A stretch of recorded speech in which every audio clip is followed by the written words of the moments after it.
चलो ये क्वेश्चन देखते हैं। देखो क्वेश्चन में बोला हुआ है a plank of mass m1 with a bar of mass m2 placed on it lies on a smooth horizontal plane. ठीक है, a horizontal force growing with a time t f equal to 80, a is a constant is applied to the bar. Find how the acceleration of the plank w1 and the bar w2 depends on t.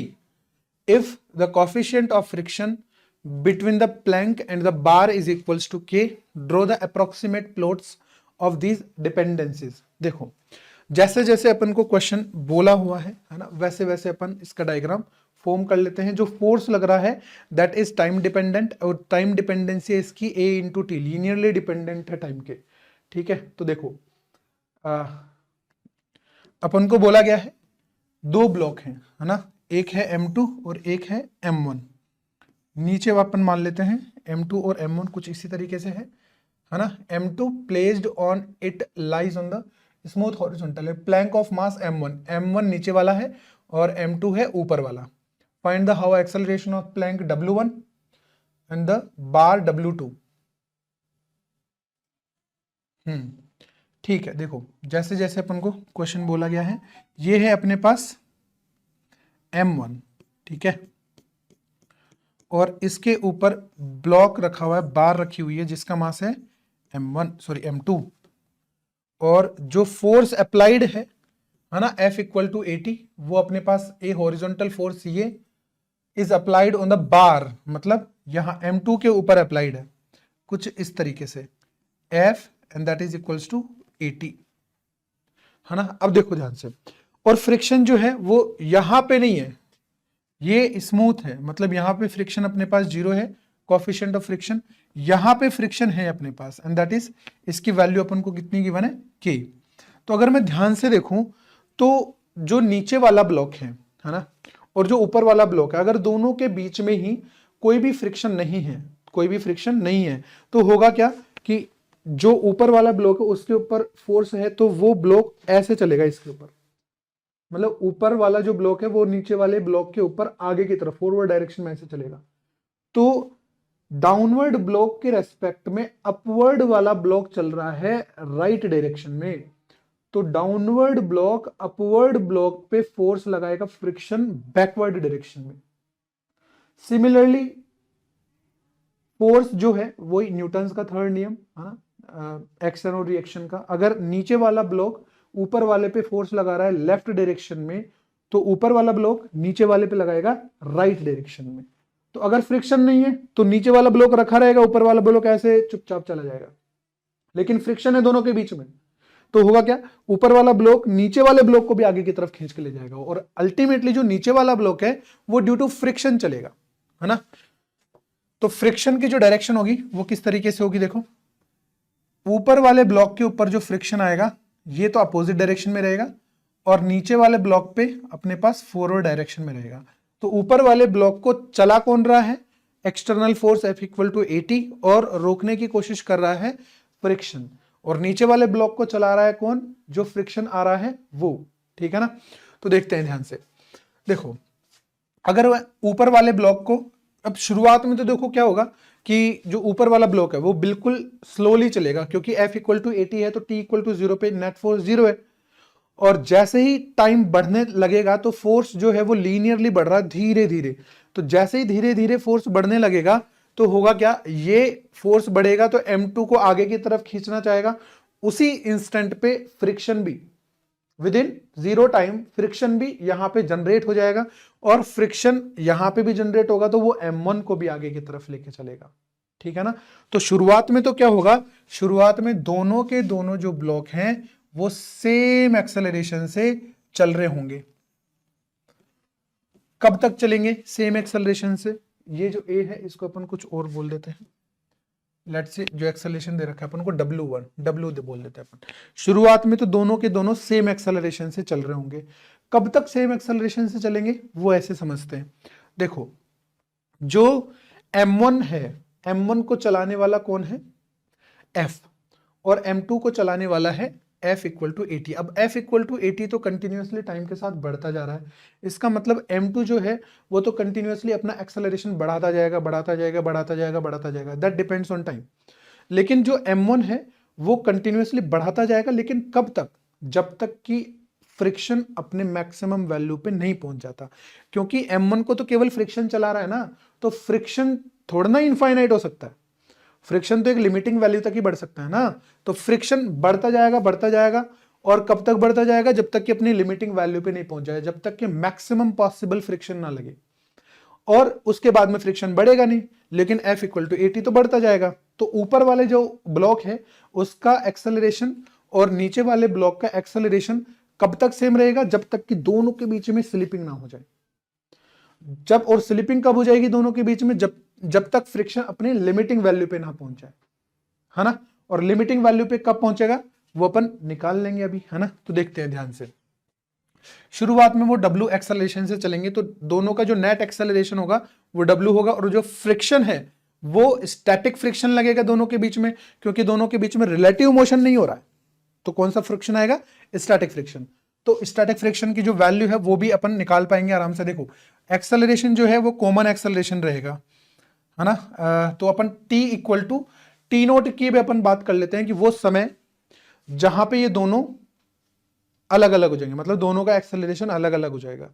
Limiting force कब आ जाएगा वो अपन देख लेते हैं। देखो limiting friction की जो value है वो अपने पास कितनी है? देखो F इक्वल टू, और जो ये फोर्स है फ्रिक्शन, ये इसकी वजह से लगेगा ना, इसके M2 की वजह से, M2G नीचे लगेगा देखो डाउनवर्ड डायरेक्शन में, और इसका नॉर्मल आएगा ऊपर की तरफ। तो ये जो नॉर्मल है that will become M2 into g. तो जो लिमिटिंग वैल्यू हो जाएगी फ्रिक्शन की, ये हो जाएगी अपने पास K इंटू M2 इंटू जी। ये लिमिटिंग फ्रिक्शन है। इसका मतलब जो मैक्सिमम एक्सेलरेशन होगा किसका? 1 का, है ना, वो कितना हो पाएगा? That is K M2 into G divide by M1। यही मैक्सिमम हो पाएगा। मतलब जब तक दोनों का एक्सेलरेशन इससे नीचे नीचे रहेगा तब तक तो दोनों ब्लॉक साथ में चल रहे होंगे, है ना। क्यों? क्योंकि जो M1 है उसकी फ्रिक्शन की वैल्यू बढ़ती जाएगी, कब तक? अपने मैक्सिमम वैल्यू यहां तक, इसके बाद नहीं बढ़ पाएगी, ठीक है ना। तो यहां से देखो W1 अपने मैक्सिमम इतने वैल्यू पे पहुंच पाएगा। अब अपन बात करते हैं कॉमन एक्सेलरेशन की। तो जो कॉमन एक्सेलरेशन होगा, जो कॉमन एक्सेलरेशन होगा वो कितना आएगा? देखो नेट फोर्स कितना लग रहा है? F, और टोटल मास कितना है? M1 प्लस M2, ठीक है। ये कॉमन एक्सेलरेशन होगा, और ये कॉमन एक्सेलरेशन कब तक होगा? जब तक कि M1 और M2 का एक्सेलरेशन इस एक्सेलरेशन के बराबर ना हो जाए। सही बात है ना। तो M1 और M2 का एक्सेलरेशन इस एक्सेलरेशन के बराबर कब होगा वो अपन टाइम देखते हैं। देखो जब तक कि कॉमन एक्सेलरेशन M2 और M1 कॉमन ही तो हुआ, तो जब तक कॉमन एक्सेलरेशन इस एक्सेलरेशन के बराबर ना हो जाए तब तक दोनों साथ में चलेंगे, ठीक है ना। तो देखो क्या लिखते हैं अपन, कौन सा टाइम है जब तक वो साथ में चलेंगे?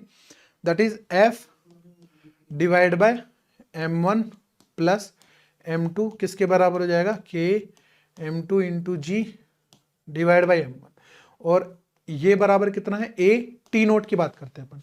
T note is a time जब दोनों के दोनों ब्लॉक अपने मैक्सिमम सॉरी जो M1 है, M1 जो है अपने मैक्सिमम एक्सेलरेशन पे चल रहा होगा, मतलब जब फ्रिक्शन फोर्स अपने मैक्सिमम वैल्यू पे पहुंच जाएगा। तो यहां से देखो T नोट की जो वैल्यू है वो कितनी आ जाएगी? ये आ जाएगी M1 plus M2 K into M2G divide by A into M1, ठीक है। तो ये वो टाइम है जब तक दोनों के दोनों साथ में चलेंगे। कॉमन एक्सेलरेशन कितने से? इतने से, है ना। तो यहां पे लिख सकते हैं अपन, ये कब से कब तक का टाइम है? T greater than equal to 0 से लेके लेस देन T नोट तक। इस टाइम के लिए दोनों जो ब्लॉक हैं वो इस एक्सेलरेशन से दौड़ रहे होंगे, कॉमन एक्सेलरेशन से। फिर इसके बाद क्या होगा? इसके बाद M1 का एक्सेलरेशन तो अपने मैक्सिमम वैल्यू पे आ जाएगा, और M2 का जो एक्सेलरेशन है, जो ऊपर वाले ब्लॉक का एक्सेलरेशन है, वो तो अभी भी बढ़ता रहेगा। क्यों? क्योंकि उसके ऊपर तो external force F equal to 80 लग रहा है ना। तो अगर मैं बात करूं t greater then t note, तो जो एक्सेलरेशन W1 है ना, मतलब इसके लिए तो W1 और W2 दोनों कैसे रहेंगे, सेम इस टाइम के लिए। तो इस टाइम के लिए देखो t ग्रेटर देन जब t नोट के हो जाएगा तो क्या होगा, W1 जो है A1 का एक्सेलरेशन ये तो अपने पास मैक्सिमम पे हो जाएगा, that is A m2g divide by m1, और ये हो जाएगा कांस्टेंट। अब ये ना बढ़ेगा ना घटेगा, ठीक है।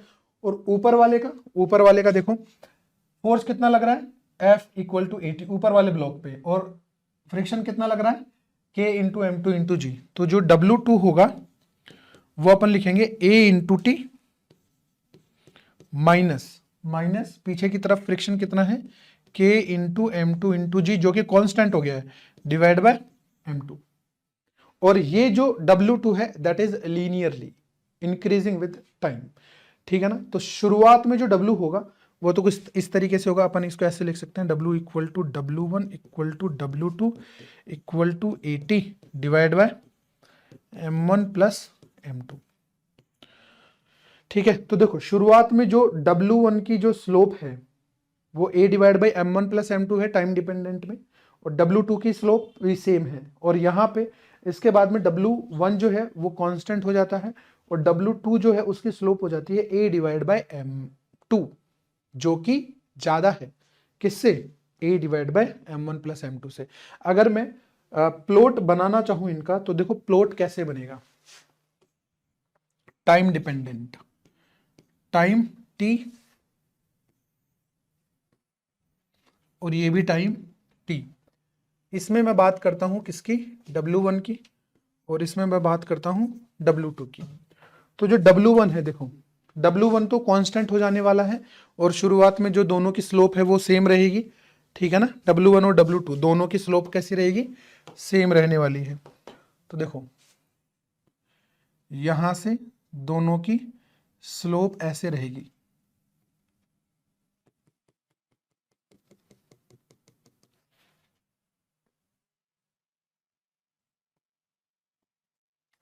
और ये मान लो अपन मान लेते हैं थीटा, तो ये भी एंगल कितना होगा, थीटा। और यहां पे जो टेन थीटा है वो अपन लिख पाएंगे A divide by M1 plus M2। अब देखो उसके बाद T नोट के बाद ये कौन सा समय है, ये अपन बोल देते हैं T equal to T naught, जब तक कि वो अपने मैक्सिमम फोर्स पे ना पहुंच जाए, मैक्सिमम फ्रिक्शन पे ना पहुंच जाए। कहां पे, यहाँ पे K M2 इंटू जी। अब इसके बाद देखो जो W2 है वो स्टिल इंक्रीज कर रहा है ना, लेकिन उसकी स्लोप जो है वो अब बढ़ गई है। तो जो W2 है वो अभी भी लीनियरली इंक्रीज करेगा, लेकिन उसकी स्लोप जो है वो बढ़ गई है। ये थीटा, तो ये अपने पास कुछ हो गया फाई। तो यहां पे जो tan फाई है वो अपने पास किसके बराबर है, A डिवाइड बाय M2 के, जो कि किससे ज्यादा है, tan थीटा से। और जो W1 है, W1 कांस्टेंट हो गया उसके बाद, मतलब W1 का ग्राफ आएगा इस तरीके से, और ये जो कांस्टेंट वैल्यू है ये अपने पास कितनी आ जाएगी, K M2G divide by M1। Similarly ये वाली जो वैल्यू है वो भी इसी के बराबर होगी, कितना, K M2G divide by M1, ठीक है। तो इस तरीके से अपन इन दोनों के प्लॉट्स को ड्रॉ कर सकते हैं, ठीक है। चलिए